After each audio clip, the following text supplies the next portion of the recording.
नमस्कार, hello students. आज हम पढ़ेंगे मोटर्स। कौन सी मोटर? Three phase motor. आज का चैप्टर होगा अपना थ्री फेज इंडक्शन मोटर। ठीक है। अब मोटर क्या होती है आप सबको पता है। अब मोटर कितने प्रकार की होती है? सबसे पहले देखिए आप, मोटर होती है दो प्रकार की, एसी और डीसी। एसी और डीसी। तो डीसी तो हमने पढ़ लिया, क्या पढ़ लिया? तो डीसी मोटरें काफ़ी शक्तिशाली होती हैं एसी की बजाय। ठीक है। अगर डीसी मोटर आपकी 1000 HP से ऊपर ये करती है और एसी मोटरें 1000 HP से नीचे काम करती है। समझे इस बात को? डीसी हमने कंप्लीट कर लिया। एसी भी दो प्रकार की होती है। एसी भी दो प्रकार की होती है। नंबर एक सिंक्रोनस मोटर, ये होती है।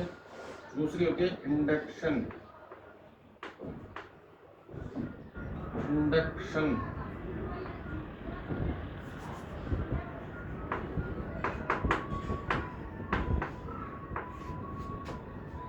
सिंक्रोनस। एसी में होती है सिंक्रोनस मोटर और इंडक्शन मोटर।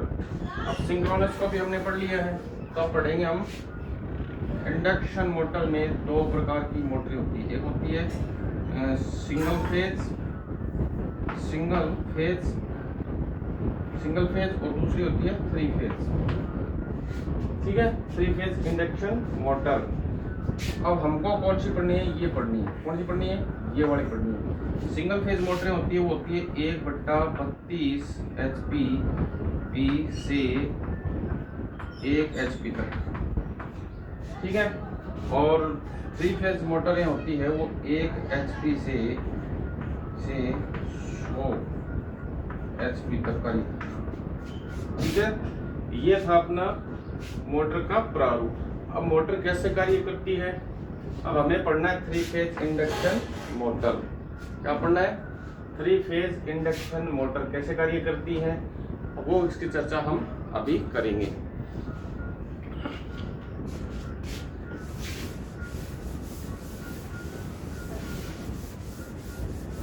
अब थ्री फेज मोटर की जो संरचना होती है, वो सबसे बड़ी बात ये होती है कि इसमें थोड़ा डीसी मोटर हमने पढ़ा था, इस मोटर और डीसी जनरेटर पढ़ा था, लेकिन डीसी एसी जो मोटरें होती है उसमें थोड़ी सी चेंजिंग होती है, संरचना में थोड़ी अलग होती है। उसमें क्या होता था, इस तरह से पोल होते थे, यहाँ आर्मेचर होता था।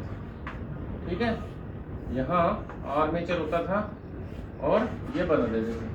लेकिन इसमें घूमने वाला भाग जो होता है वो आर्मेचर नहीं कहलाता है। ठीक है, क्या नहीं कहलाता है? आर्मेचर नहीं कहलाता है। इसे कहते हैं हम रोटर। क्या कहते हैं? रोटर। और ये फील्ड पोल न होकर के क्या कहलाती है? स्टेटर कहलाता है। ठीक है ना। तो स्टेटर, एसी में क्या होता है? एसी में ऐसे गोल स्टेटर होता है। एसी में ऐसे गोल स्टेटर होता है। स्टेटर में वाइंडिंग यानी स्लॉट कटे होते हैं। ठीक है, स्लॉट कटे होते हैं, उन स्लॉटों में कॉपर की वाइंडिंग की जाती है। तो ये होता है स्टेटर। स्टेटर किसका बना होता है? सिलिकॉन का बना होता है। सिलिकॉन का पत्तियों से बना होता है, लेमिनेटेड पत्तियों से। इसके अंदर जो घूमने वाला भाग होता है, इसके अंदर जो घूमने वाला भाग होता है वो क्या कहलाता है? रोटर। क्या कहलाता है? रोटर। ठीक है, ये भी किसका बना होता है? सिलिकॉन की पत्तियों से बना होता है। और कैसी इसकी संरचना होती है वो मैं आपको बता देता हूँ। रोटर की संरचना कैसे होती है? इस तरह से लंबा होता है। ठीक है, इस तरह से लंबा होता है। इस तरह से इसमें ये शाफ्ट जुड़ी होती है। ठीक है भैया, इस तरह से बड़ा होता है और इसके अंदर ये तिरछी कटी होती है। तिरछी स्लॉटें होती है ठीक है, इस तरह से तिरछा होता है, ठीक है। ये होता है इसका रोटर। अब रोटर के अंदर ये तिरछी क्यों काटी जाती है? इसके अंदर हमिंग दोष दूर करने के लिए, ठीक है ना, हमिंग दोष दूर करने के लिए इसको हम क्या कर देते हैं, तिरछी स्लोटेड डालते हैं। और रोटर की बनावट कैसी होती है? ऐसे गोल होता है, ठीक है, किसी का सिलेंड्रिकल होता है, किसी का साइलेंट पोल रोटर होता है। तो इसके अंदर ये बाइंडिंग होती है, किसकी होती है? बाइंडिंग होती है। लेकिन इसमें क्या करते हैं हम, कॉपर यानी तांबे की छड़ें डालते हैं। क्या डालते हैं? तांबे की मोटी मोटी छड़ें डाल करके, और इनको आपस में क्या कर देते हैं, शॉर्ट सर्किट कर देते हैं। क्या कर देते हैं? शॉर्ट कर देते हैं, ठीक है, समझे बात? इस तरह से ये रोटर होता है, इसे हम कहते हैं रोटर। और डीसी मोटर में क्या कहते थे हम? इसे आर्मेचर कहते थे, ठीक है ना। तो ये थोड़ी सी चेंजिंग आ जाएगी मोटरों में, एसी मोटरों में, कि जो रोटर होता, आर्मेचर जो के स्थान पे क्या आ जाएगा, रोटर आ जाएगा। वाइंडिंग तो इसकी भी होती है, लेकिन इसकी कम्यूटेटर वगैरह नहीं होते। और तिरछी स्लोटें कटी होती है, आर्मेचर में भी सीधी कटी होती है, लेकिन रोटर में क्या होती है, तिरछी कटी होती है। तो ये होता है थोड़ा इसका अलग। रही बात बॉडी की, बॉडी को यानी योग।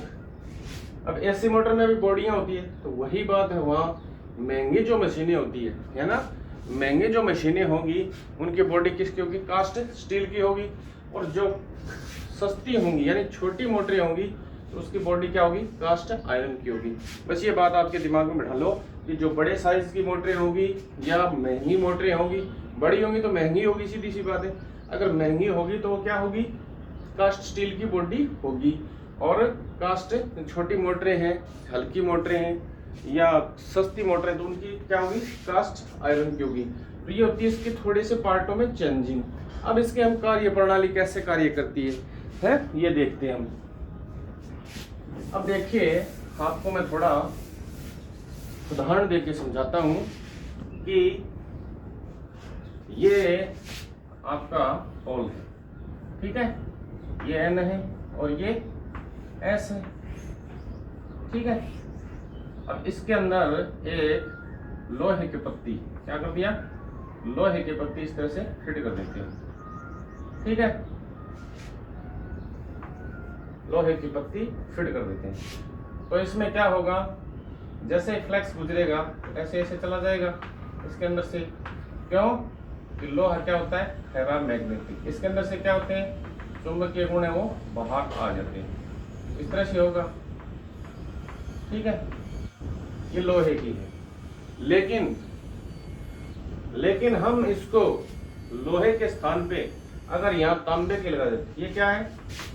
लोहा, Fe, ठीक है, ये क्या है? लोहा है। तो लोहा के अंदर गुण होता है कि वो चुंबकीय फ्लक्स को आपके अंदर से गुजर जाने दे सकता है। तो गुजर जाएगा तो क्या होगी? मूवमेंट नहीं होगा, नहीं होगा ना। तो इसलिए क्या होगा? ये कोई फर्क नहीं पड़ेगा। लेकिन हम इसके स्थान पे अगर हम कॉपर क्या कर दें? कॉपर की पत्ती लगा दें, तो ये क्या करेगा? अपने अंदर से फ्लक्स को गुजरने नहीं देगा। क्या होगा? फ्लक्स को नहीं गुजरने देगा। तो उस स्थिति में फ्लक्स कहां से गुजरेगा? देखो थोड़ा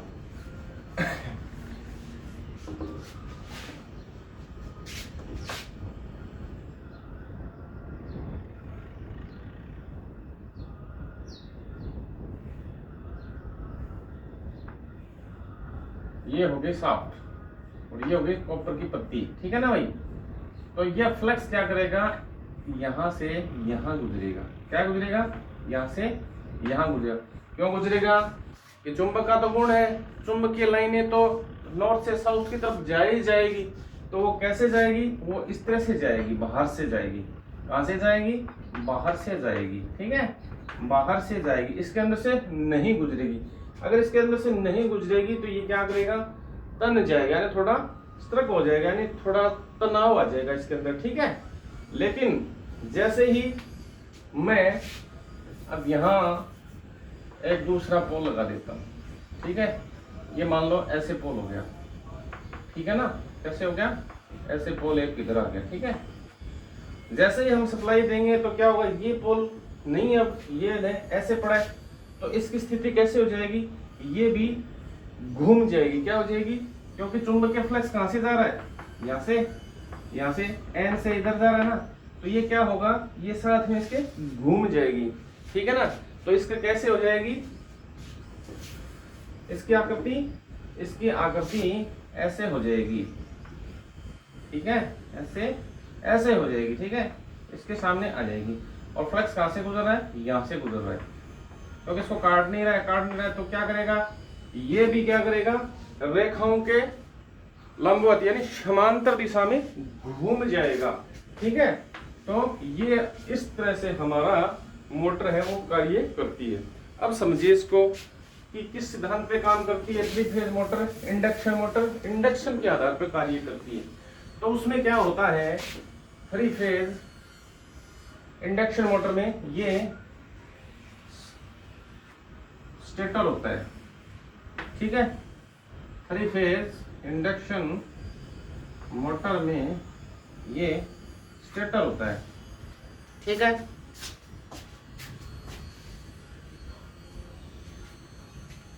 ये स्टेटर होता है, इसके हम वाइंडिंग कर देते हैं, ठीक है। ये वाइंडिंग्स होती है, किसका बना होता है, सिलिकॉन स्टील का। सिलिकॉन स्टील कितनी होती है, 2 से 4%। क्यों होती है, हिस्टेरियस दोष दूर करने के लिए, ठीक है। तो ये हो गया आपका स्टेटर। अब स्टेटर के बाहर की ये, ठीक है, ये किसकी वाइंडिंग की जाती है, स्टेटर को वाइंडिंग किया जाता है, किससे किया जाता है, कॉपर से सुपर इनमर्ड कॉपर वायर से इसकी वाइंडिंग की जाती है, ठीक है ना। और इसके अंदर क्या होता है, रोटर, क्या होता है, रोटर की भी वाइंडिंग होती है ना।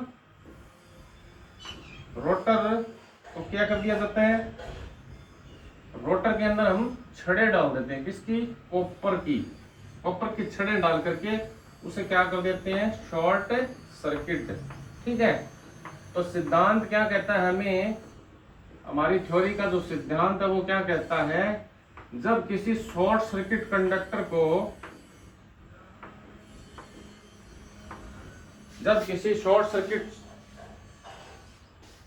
को परावर्तित चुंबक यानी प्रत्यावर्ती चुंबकीय क्षेत्र के अंदर रखते हैं, तो उसमें ट्रांसफॉर्मेशन की क्रिया स्टार्ट हो जाती है और टार्क उत्पन्न हो जाता है, यानी वो क्या होगा, हमारा घूमने लग जाएगा। अब इसमें क्या होता है, देखो, जैसे हम थ्री फेज, इसमें थ्री फेज वाइंडिंग होती है, स्टेटर में क्या होती है, थ्री फेज वाइंडिंग होती है, ठीक है। और कितने डिग्री पे होती है, 120 डिग्री इलेक्ट्रिकल यानी वैद्युतिक कोण पे स्थापित की जाती है। तो जैसे हम इसके अंदर सप्लाई देंगे तो क्या होगा, घूमने वाला चुंबकीय क्षेत्र है वो उत्पन्न हो जाएगा, यानी घूमने वाला चुंबकीय क्षेत्र यानी घूमता है, जैसे लाइटिंग घूमती है ना अपनी, वैसा लाइटिंग की तरह, तो ऐसे घूमता है, घूमता नहीं है विद्युत में कि पोल इतने स्पीड से बनते हैं और बिगड़ते हैं कि उसे हम महसूस करते हैं, कैसे बल्ब एक बार जलता है नहीं जलता है, ऐसे लाइटिंग होती है, उस तरह से मूविंग लाइटिंग की तरह इसमें मैग्नेट बनता है और बिगड़ता है, ठीक है। जैसे हम शॉर्ट सर्किट कंडक्टर, ये मान लो शॉर्ट सर्किट हो गया आपका, ठीक है, ये आर्मेचर क्या होगा, रोटर क्या होगा, ये शॉर्ट होगा। तो सिद्धांत में कहा गया है कि किसी घूमते हुए चुंबकीय क्षेत्र में या रोटेटिंग मैग्नेटिक फील्ड के अंदर अगर शॉर्ट सर्किट कंडक्टर को डाला जाए तो घूमने का प्रयास करता है, यानी इसके अंदर क्या हो जाता है, घूमने की ताकत आ जाती है, जो तुम पहले समझाया कैसे आती है। तो इस प्रकार मोटर है वो रनिंग हो जाती है हमारी, ठीक है भैया। तो मैं क्या कहना चाहता था, हाँ, तो ये इस तरह से हमारी मोटर क्या होगी, घूमना स्टार्ट हो जाएगी। अब सीधी सी बात है, आप मोटर का सिद्धांत क्या हुआ, किसी भी घूमते हुए चुंबकीय क्षेत्र में यानी रोटेटिंग मैग्नेटिक फील्ड के अंदर अगर हम शॉर्ट सर्किट कंडक्टर को रख देंगे तो उसमें टार्क उत्पन्न हो जाता है, यानी घूमने की ताकत पैदा हो जाती है और रोटर है वो घूमने लग जाता है और हमारी मोटर है वो चल जाती है। तो ये होता है कार्य सिद्धांत। बॉडी के बारे में आपने काफी मैंने पहले में बता दिया और अभी बता रहा हूँ। तो थ्री फेज वाइंडिंग होती है, थ्री फेज सप्लाई होती है, सिंगल फेज में ऐसा नहीं होता। सिंगल फेज मोटरों में क्या होता है, दो वाइंडिंग, ये घूमने वाला चुंबकीय क्षेत्र प्राप्त करने के लिए हमें कम से कम दो वाइंडिंग की आवश्यकता होती है, लेकिन यहाँ थ्री फेज वाइंडिंग होती है। इस वजह से इसमें हमें कोई मेहनत करने की आवश्यकता नहीं होती, इसकी बनावट इतनी इजी होती है और तो इसलिए इसमें सीधी सी बात है कि अब ये जो घूमता है, ये जो चुंबकीय क्षेत्र इसके अंदर घूमता है, magnetic field, rotating magnetic field घूमता है, वो किस पे घूमता है? सिंक्रोनस स्पीड पे घूमता है। क्या घूमता है? Synchronous speed. ठीक है ना, सिंक्रोनस स्पीड बोलते हैं, जिसे हम ns से प्रदर्शित करते हैं। ठीक है, यानी गति जो स्टार्ट की हमारे जो स्टेटर की गति है, कौन सी गति? चुंबकीय क्षेत्र उत्पन्न होने की जो गति है वो कौन सी गति होती है? सिंक्रोनस स्पीड, यानी तुल्यकालिक गति कहलाती है। ठीक है भैया, तो सिंक्रोनस स्पीड कैसे निकालते हैं हम? सिंक्रोनस स्पीड निकालते हैं 120 इंटू एफ बटे पी। ये सूत्र पहले भी तुमने पढ़ा है। ठीक है, स्पीड निकालने का सूत्र क्या होता है? तो ये स्पीड जो होगी वो क्या होगी? सिंक्रोनस स्पीड होगी। अब ये मामला तो क्या होता है? सिंक्रोनस स्पीड पे चलता है। ठीक है, ये मामला तो क्या होता है? सिंक्रोनस स्पीड पे चलता है। लेकिन रोटर को ये कौन घुमा रहा है? रोटेटिंग मैग्नेटिक फील्ड घुमा रहा है स्टेटर के द्वारा। तो रोटर कुछ इससे पीछे रहेगा, यानी जो सिंक्रोनस स्पीड है उससे कुछ कम चलेगा, यानी रनिंग करेगा। रोटर रनिंग तो करेगा लेकिन इतनी स्पीड से नहीं करेगा जितना सिंक्रोनस स्पीड, यानी चुंबकीय क्षेत्र बनने की जो क्रिया है उस स्पीड से नहीं घूमेगा। अब सिंक्रोनस स्पीड क्या हुई कि चुंबकीय क्षेत्र बनने की प्रक्रिया जिस गति से होती है उसे क्या कहते हैं हम? Synchronous speed. अब सिंक्रोनस स्पीड का मतलब 120 गुणा एफ बटे पी।